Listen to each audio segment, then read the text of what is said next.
Hey guys, good morning.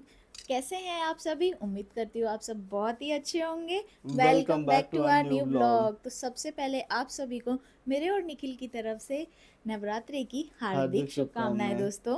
तो दोस्तों, जिस तरह से आपने हमारे पहले वाले ब्लॉग में देखा कि किस तरह से महाकालेश्वर ज्योतिर्लिंग के हमने आपको दर्शन कराए, और आज सुबह सुबह 6 बज रहा है अभी, और हम जा रहे हैं शीघ्र दर्शन करने के लिए, जो कि इसके लिए आपको सेपरेट टिकट लेना पड़ता है। 250 रुपीज़ पर पर्सन। पर्सन होता है इसका चार्जेस। तो हम शीघ्र दर्शन से महाकाल की दर्शन करेंगे। अगर हो सके तो हम आपको आरती भी दिखाएंगे, और इसके साथ साथ कॉरिडोरियम में भी हम आपको दिखाएंगे। महादेव की बहुत ही खूबसूरत बहुत प्रतिमा है। बहुत सुंदर वहाँ पर पे हैं। उनके जो अवतार हैं वो हैं ब्रह्मा विष्णु महेश, और बहुत सारी चीज़ें वहाँ हैं आपको दिखाने के लिए हमारे पास। और उसके बाद हम जाएंगे काल भैरव मंदिर में, वहाँ पे आपको काल भैरव के दर्शन कराएंगे दोस्तों। तो बहुत ही ज़्यादा मज़ा आने वाला है इस व्लॉग में। तो बिल्कुल भी स्किप मत कीजिएगा। और हाँ, जिसने चैनल को सब्सक्राइब नहीं किया, वो जल्द से जल्द सब्सक्राइब करें दोस्तों, तो कि इस तरह के लेटेस्ट अपडेट आप मिस आउट ना करें। तो चलिए दोस्तों, करते हैं फिर से एक बार महाकाल के दर्शन। तो चलिए। चलते हैं। तो दोस्तों, सुबह 6:15 हम मंदिर प्रांगण में शीघ्र दर्शन के लिए पहुंच गए। आपको बता दूं कि शीघ्र दर्शन सुबह 6 बजे से शुरू हो जाता है, जिसके टिकट की बुकिंग आप या तो ऑफिशियल वेबसाइट महाकालेश्वर ज्योतिर्लिंग से का आप कर सकते हैं, या तो फिर आप ऑफलाइन भी ये टिकट यहाँ से ले सकते हैं। गौर करने वाली बात यह है कि प्रत्येक टिकट का कॉस्ट है 250 रुपये, और आपको टिकट लेने के बाद टिकट प्रिंट कराने की भी ज़रूरत है दोस्तों, क्योंकि एंट्री से पहले प्रिंटेड टिकट ये मांगते हैं, उसके बाद आप मंदिर में प्रवेश कर सकते हैं।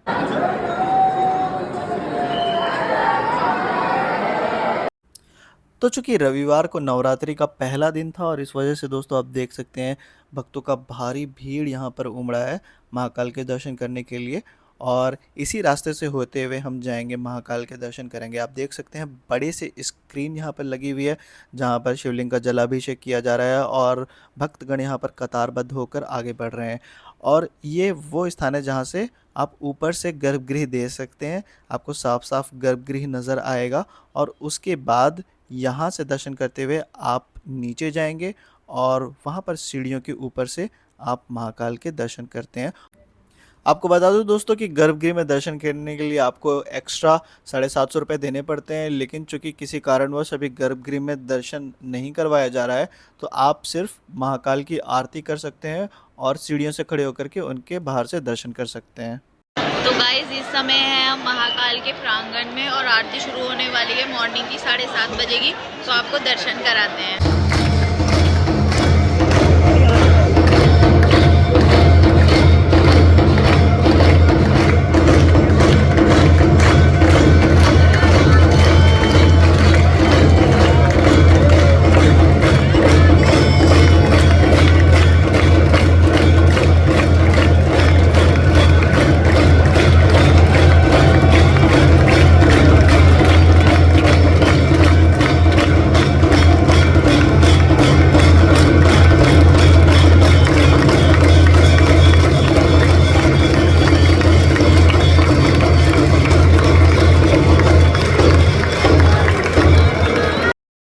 तो दोस्तों, सुबह की आरती हमारी बहुत अच्छी हुई, और आरती के बाद हम बढ़ चले मंदिर परिसर के आसपास काफ़ी सारे मंदिर हैं उनके दर्शन करने के लिए। लेकिन अब मैं आपको बताऊंगा उज्जैन से जुड़े कुछ तथ्य और महाकालेश्वर से जुड़ी कुछ पौराणिक कथाएं। तो दोस्तों, कहा जाता है कि बाबा महाकाल उज्जैन के राजा हैं, और जब से वह यहाँ के राजा के रूप में स्थापित हुए हैं, तब से यहाँ कोई अन्य राजा रात्रि में नहीं रुक सकता। देश के सभी ज्योतिर्लिंगों में से एक महाकाल ही एक ऐसा मात्र ज्योतिर्लिंग है जो दक्षिण की ओर मुख वाला है। बाकी अन्य सभी ज्योतिर्लिंगों का मुख पूर्व की तरफ है। ऐसा कहा जाता है कि मृत्यु की दिशा दक्षिण है, और अकाल मृत्यु से बचने के लिए लोग बाबा महाकालेश्वर की पूजा करते हैं। कई प्राचीन काव्य ग्रंथों में महाकाल मंदिर का उल्लेख मिलता है। कालिदास द्वारा रचित मेघदूतम के शुरुआती भाग में मंदिर का विवरण मिलता है। पावन भूमि उज्जैन में न सिर्फ बाबा महाकालेश्वर के दर्शन पूजन, बल्कि 51 शक्ति पीठों में से एक माता हरसिद्धि माता मंदिर के भी दर्शन का यहाँ पर सौभाग्य मिलता है। पौराणिक मान्यता के अनुसार यहाँ पर माता सती की कोहनी गिरी थी, तभी से माता हरसिद्धि यहाँ पर विराजमान है। तो चलिए दोस्तों, आगे आपको बताते हैं महाकालेश्वर से जुड़ी एक पौराणिक कथा। शिव महापुराण के 22वें अध्याय के अनुसार अवंती नामक एक नगर था जो भगवान शिव को अति प्रिय था। इसी नगर में एक ज्ञानी ब्राह्मण रहते थे जो बहुत ही बुद्धिमान और कर्मकांडी ब्राह्मण थे। साथ ही भगवान शिव के बड़े भक्त थे। वह हर रोज़ पार्थिव शिवलिंग बनाकर उनकी आराधना किया करते थे। इन ब्राह्मण का नाम वेदप्रिय था, जो हमेशा वेद के ज्ञान अर्जित करने में लगे रहते थे। ब्राह्मण को उसके कर्मों का पूरा फल प्राप्त हुआ। वहीं रत्नमाल पर्वत पर दूषण नामक राक्षस रहता था। इस राक्षस को ब्रह्मा जी से अजेयता का वरदान मिला था। वरदान के अहंकार में आकर वो सबको सताने लगा और उज्जैन के ब्राह्मणों पर आक्रमण कर दिया। ब्राह्मणों ने राक्षस से परेशान होकर शिव शंकर से अपनी रक्षा के लिए प्रार्थना शुरू कर दी। ब्राह्मणों की प्रार्थना से भगवान शिव प्रसन्न हुए और पार्थिव शिवलिंग की जगह धरती फाड़ कर महाकाल के रूप में प्रकट हुए। भगवान शिव ने अपनी एक हुंकार से ही दूषण राक्षस और उसकी सेना को भस्म कर दिया और फिर उसी भस्म से अपना श्रृंगार किया। तभी से बाबा महाकाल की प्रातः की आरती में उनके भस्म का इस्तेमाल होता है और उन्हें भस्म से श्रृंगार किया जाता है, जिसे भस्म आरती कहते हैं। पहले यह आरती शमशान में लगी राख से की जाती थी, लेकिन वर्तमान में यह गाय के उपलों से की जाती है। ब्राह्मणों की आस्था और उनकी प्रार्थना से भगवान शिव प्रसन्न हुए और उनसे वरदान मांगने को कहा। इस पर ब्राह्मणों ने कहा कि उन्हें इस संसार से मुक्ति देकर दुष्टों का नाश करने के लिए आप यहीं विराजमान हो जाएं। भगवान शिव इस मांग से अभिभूत होकर वहीं विराजमान हो गए। भगवान शिव राक्षस दूषण के लिए काल बनकर आए थे, इसी वजह से उनका नाम महाकाल पड़ा। और अब हम आपको लेकर के आए गए दोस्तों महाकाल लोक कॉरिडोर, जिसका उद्घाटन 11 अक्टूबर 2022 को हुआ था। आपको बता दें कि यह कुछ 2.5 एकड़ के क्षेत्र में फैला हुआ है और यहाँ पर आपको कई देवी देवताओं की मूर्तियाँ यहाँ पर मिल जाएंगी, जैसे महादेव हो गए, माता हो गई, श्री कृष्ण हो गए, माँ काली हो गई। कई सारी देवी देवताओं के आपको यहाँ पर मूर्तियाँ दिखेंगी। आपको बता दें कि यह भारत के सबसे लंबे मेगा कॉरिडोर में से एक है। यहाँ लगभग 192 प्रतिमाएं हैं दोस्तों, और मार्ग के किनारे आपको शिव पुराण की कहानियाँ जैसी कई सारी चीज़ें दिख जाएंगी, जैसे सृष्टि की रचना कैसे हुई, भगवान गणेश का जन्म कैसे हुआ, तथा देवी सती और दक्ष की कहानियाँ आदि आपको यहाँ पर दिख जाएंगी। और इसके साथ साथ नंदी द्वार और पिनाकी द्वार, दो भव्य प्रवेश द्वार हैं जो गलियारे के प्रवेश द्वार के रूप में काम करते हैं। तो यहाँ पे आप देख सकते हैं दोस्तों, भगवान शिव के यहाँ पर कई सारे रूप यहाँ पर दिखाया गया है, और इन प्रतिमाओं को देख करके आपको बिल्कुल ऐसा लगेगा कि आप स्वयं उस काल में जा चुके हैं। तो देख सकते हैं दोस्तों कितनी जीवंत मूर्तियाँ हैं ये।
अब आप देख सकते हैं दोस्तों, यह मूर्ति जो उक्त काल को दर्शाती है जब भगवान शिव की शादी हुई थी। यहाँ पर गण प्रेत समेत समस्त संसार जिसमें शामिल हुआ था। तो यहाँ पर भगवान शिव की अनेक अनेक रूप हैं, जैसे कि आप काल भैरव के ये रूप देख सकते हैं, और अनन्य रूप है यहाँ पर भगवान शिव के अलग अलग देवी देवताओं के, जिसके माध्यम से अब आप देख सकते हैं यहाँ पर ऋषि मार्कंडेय का यहाँ पर विवरण किया जा रहा है इस मूर्ति के रूप में, जब भगवान शिव ने यम पर प्रहार किया था। और यहाँ आकर आपको बहुत ही ज़्यादा आनंद आएगा दोस्तों। जिस तरह से आप देख सकते हैं यहाँ पर सप्तऋषि हैं यहाँ पर चारों दिशाओं में, और यहाँ पर भोलेनाथ सरोवर के एकदम मध्य में। तो ये एक ऐसा स्थान है दोस्तों जहाँ पर अगर आप शाम में आएंगे तो आपको बहुत ही ज़्यादा आनंद आएगा। यहाँ पर फव्वारे वगैरह भी है, तो फाउंटेन्स जब चलते हैं रात में लाइटिंग्स के साथ तो बहुत ही ज़बरदस्त मज़ा आता है। तो यहाँ पर आप देख सकते हैं दक्ष को किस तरह से वीरभद्र ने यहाँ पर मारे थे, तो उसका यहाँ पर उल्लेख किया गया है। और यहाँ पर दोस्तों आप अगर परिवार के साथ आएंगे तो आप समय लेकर के आइए, क्योंकि ये काफ़ी बड़ा स्थान है। कई सारी मूर्तियाँ हैं, जैसे मैंने आपको बताया 192 मूर्तियाँ हैं यहाँ पर, तो घूमने में भी आपको काफ़ी समय लगेगा। तो आप अपने हाथ में एडवांस में 1.5 से 2 घंटे लेकर के अवश्य आएँ दोस्तों, तभी जा कर के आप इस स्थान का अच्छे से आनंद उठा पाएंगे। दोपहर के समय में अगर आप आते हैं तो ध्यान रहे कि आप अंदर पानी लेकर के आएँ, क्योंकि यहाँ पर ऐसे तो शुद्ध पेयजल की व्यवस्था है, लेकिन बहुत आखिरी छोर में है जा कर के। तो आप अगर अपने साथ वाटर बॉटल लेते आइए, आपके लिए काफ़ी अच्छा रहेगा, क्योंकि पूरा स्थान को घूमने में काफ़ी समय लगेगा दोस्तों। हालांकि यहाँ पे फ़ोटोग्राफी और वीडियोस के लिए कोई मनाही नहीं है, तो इसकी इसकी कोई दिक्कत नहीं होगी। आप यहाँ पर आराम से फ़ोटोग्राफी या वीडियोस क्लिक कर सकते हैं। और यहाँ पर आप दीवारों में भी देख सकते हैं दोस्तों, दीवारों में भी कथाएं जो हैं वो उल्लेख किया गया है अलग अलग समय काल का, महादेव से रिलेटेड और कई देवी देवताओं से जुड़ा यहाँ पर रोचक कथाएं यहाँ पर बनाई गई हैं। तो महाकाल लोक कॉरिडोर के दर्शन करने के बाद दोस्तों हम यहाँ पर एग्जिट गेट से बाहर की ओर बढ़ चले। और चूँकि हमारा अगला गंतव्य था काल भैरव जी के दर्शन करना, क्योंकि आप जब भी महाकालेश्वर ज्योतिर्लिंग के दर्शन आए, आपका दर्शन तभी संपूर्ण होता है दोस्तों जब आप काल भैरव जी के दर्शन करते हैं। तो हम यहाँ से बढ़ चले आगे अपने यात्रा के दूसरे पड़ाव में, जो कि काल भैरव जी के मंदिर है। यहाँ से कुछ 5 किलोमीटर के आसपास का ही दूर होगा। आप चाहे तो ऑटो से जा सकते हैं या फिर रिक्शा से जा सकते हैं। अगर आपका पर्सनल कन्वेंस है तो वो और भी अच्छी बात है।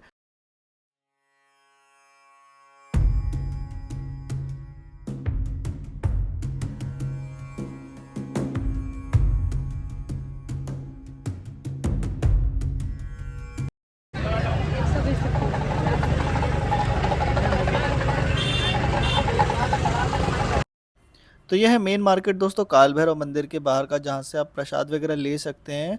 और यहीं से आगे बढ़कर एक रास्ता जो आपको लेकर के जाएगा मंदिर प्रांगण की तरफ, जहाँ पर आप कतारबद्ध होकर काल भैरव जी के दर्शन कर सकते हैं। तो दोस्तों इसके लिए आपको कोई स्पेशल टिकट की ज़रूरत नहीं पड़ती, कोई एडवांस में बुकिंग की ज़रूरत नहीं पड़ती। आपको सीधा यहाँ पर आना है और डायरेक्ट एंट्री यहाँ पर आपकी होती है। यहाँ पर आपको सीधा लाइन लगा करके जाना पड़ता है मंदिर प्रांगण की तरफ दर्शन करने के लिए। चूँकि आज नवरात्रि का पहला दिन है, तो दोस्तों काफ़ी ज़्यादा तादाद में आप भीड़ देख सकते हैं मार्केट में, और वहाँ तो पहुँच के देखना पड़ेगा किस तरह से यहाँ पर भीड़ है। तो कुछ इस तरह से मार्ग में होते हुए हमें जाना पड़ेगा दोस्तों मंदिर प्रांगण के अंदर। यहाँ से आपको प्रवेश मिलेगा। आप देख सकते हैं कतारबद्ध होकर भक्तगण किस तरह से यहाँ पर खड़े हैं। दोपहर के 1 बजे की धूप में देख सकते हैं आप कितना खचाखच भीड़ है यहाँ पर। और इसी तरह से हम लगते हैं लाइन में और बढ़ते हैं भैरव जी के दर्शन के लिए। गाइस हम भैरव बाबा के दर्शन के लिए आ गए हैं, काल भैरव के दर्शन के लिए। और आप देख सकते हैं पूरा भरा पड़ा है, बहुत भीड़ है भाई, पता नहीं कब दर्शन होंगे। तो दोस्तों जिस तरह से भीड़ है यहाँ पे, ऐसा लग रहा है कि 2 से 3 घंटे तो लग ही जाएंगे हमें दर्शन के लिए। आप देख सकते हैं हमारे पीछे कितनी लंबी भीड़ है। बहुत भीड़ है और धूप भी है, पैर भी जल रहे हैं। 2 से 3 घंटे तो जाएंगे ही जाएंगे। तो दोस्तों काल भैरव जी का मंदिर शिप्रा नदी के किनारे भैरवगढ़ क्षेत्र में स्थित है। इस मंदिर की सबसे बड़ी विशेषता यहाँ भगवान काल भैरव की प्रतिमा को शराब का भोग लगाया जाता है। और आश्चर्य की बात यह है कि देखते ही देखते वह पात्र जिसमें मदिरा का भोग लगाया जाता है वह खाली हो जाता है। यह शराब कहाँ जाती है, ये रहस्य आज भी बना हुआ है। यहाँ रोज श्रद्धालुओं की भीड़ उमड़ती है और इस चमत्कार को अपनी आंखों से देखती है। भगवान काल भैरव को शराब अर्पित करते समय हमारा भाव यही होना चाहिए कि हम हमारी समस्त बुराइयां भगवान को समर्पित करें एवं अच्छाई के मार्ग पर चलने का हम संकल्प लें। मंदिर के पुजारी के अनुसार इस मंदिर का वर्णन स्कंद पुराण में भी मिलता है। इस मंदिर में भगवान काल भैरव के वैष्णव रूप का पूजन किया जाता है। इस मंदिर से जुड़ी अनेक कथाएं प्रचलित है दोस्तों, जिनके अनुसार उज्जैन के राजा यानी भगवान महाकाल ने ही स्वयं काल भैरव जी को इस स्थान पर शहर की रक्षा के लिए नियुक्त किया है। इसलिए काल भैरव को शहर का कोतवाल भी कहा जाता है। भगवान काल भैरव को शराब अर्पित करते समय हमारा भाव यही होना चाहिए कि हम हमारी समस्त बुराइयां भगवान को समर्पित करें और अच्छाई के मार्ग पर चलने का संकल्प करें। मंदिर के पुजारी के अनुसार इस मंदिर का वर्णन स्कंद पुराण में भी है। इस मंदिर में भगवान काल भैरव के वैष्णव रूप का पूजन किया जाता है। आपको बता दें कि इस मंदिर से जुड़ी अनेक कथाएं हैं, जिनके अनुसार उज्जैन के राजा स्वयं भगवान महाकाल ने ही काल भैरव को इस स्थान पर शहर की रक्षा के लिए नियुक्त किया है। इसलिए काल भैरव को शहर का कोतवाल भी कहा जाता है। करीब एक दशक पहले मंदिर की इमारत को मजबूती देने के लिए बाहर की ओर निर्माण कार्य करवाया गया था। इस निर्माण के लिए मंदिर के चारों ओर करीब 12-12 फीट गहरी खुदाई की गई थी। इस खुदाई का उद्देश्य मंदिर का जीर्णोद्धार कराना था, लेकिन यह खुदाई देखने के लिए काफ़ी लोग पहुंचे थे।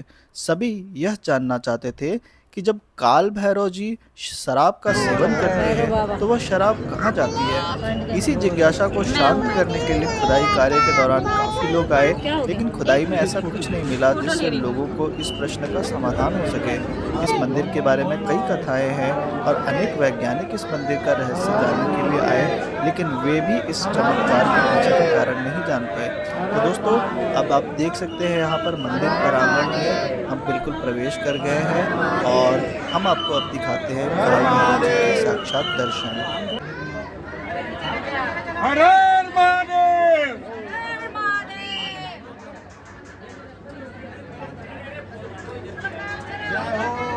जय श्री काल भैरव दादा की।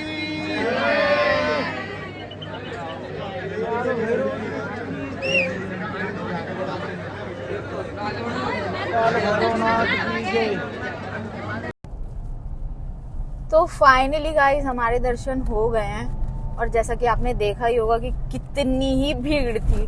OMG, हमने इतना सोचा नहीं था। पहली तो बात, पहला नवरात्रा, एंड सेकंड थिंग कि छुट्टियां पड़ रही हैं 3 डेज की, और थर्ड थिंग कि आज संडे भी है और इतनी भीड़ थी। पहले ही हमारे पैर वहां दुख गए थे महादेव कॉरिडोरियम घूमने में, और यहाँ पे जो लाइन और धूप, OMG, सीरियसली हम बहुत ज्यादा थक गए, लेकिन फिर भी हमारे बहुत अच्छे दर्शन हुए जैसे कि आपने देखा होगा। तो अब हम जा रहे हैं ओमकारेश्वर ज्योतिर्लिंग में। आज वहां रुकेंगे और शायद आज दर्शन करेंगे या कल दर्शन करेंगे, वो आपको व्लॉग में पता चलेगा। तो स्किप मत कीजिएगा, बने रहिएगा। बहुत मेहनत लगती है गाइस, आपने देखा ही होगा कितनी भीड़ थी और हम कैसे कैसे करके गए। निखिल, कुछ बोलना चाहोगे आप? दोस्तों, सबसे पहले तो वहाँ पे कदम रखते ही सबका टेस्ट किया गया कि कौन कौन से लोग वहाँ पर दर्शन के लिए जाना चाहेंगे, क्योंकि इतनी गर्मी थी वहाँ पर और पूरा सीमेंटेड फ्लोर, जिसमें कदम रखते के साथ ही आपके जो पैर हैं वो बहुत ही ज्यादा गर्म हो जाएंगे और पूरे पैर जल गए हैं। और वैसे स्थिति में दोस्तों 7 to 10 लेन्स जो है वो क्रॉस करने पड़े, जिसमें 3-3 के रोज में लाइन थी। और वैसे में दोस्तों मतलब इतनी धूप और इतनी गर्मी के बीच यहाँ दर्शन करना वास्तव में बहुत ही ज़्यादा मुश्किल है।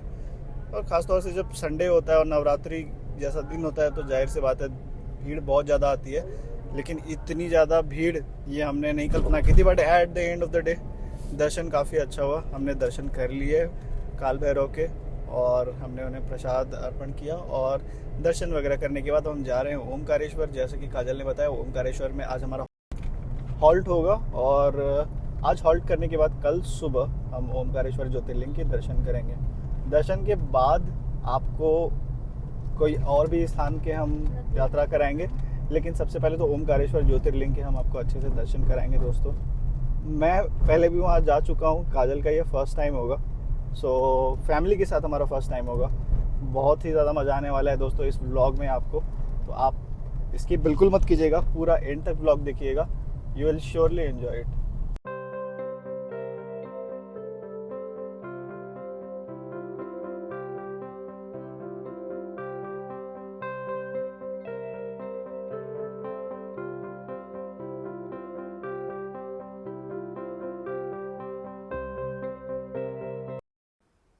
तो दोस्तों आफ्टर 5 आवर्स ऑफ जर्नी हम पहुंच चुके हैं ओमकारेश्वर।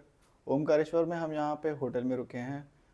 चूँकि आपको बता देना चाहता हूँ कि जब भी आप ओमकारेश्वर आएँ this will be helpful for you guys कि यहाँ का अभी रोड जो है उतना प्रॉपरली कंस्ट्रक्टेड नहीं है। बहुत सारे इलाके में कंस्ट्रक्शन का काम अभी चल ही रहा है, तो आपको आने में यहाँ पे थोड़ी सी असुविधा तो हो ही सकती है, लेकिन फिर भी काफ़ी जगह मैनेजेबल है।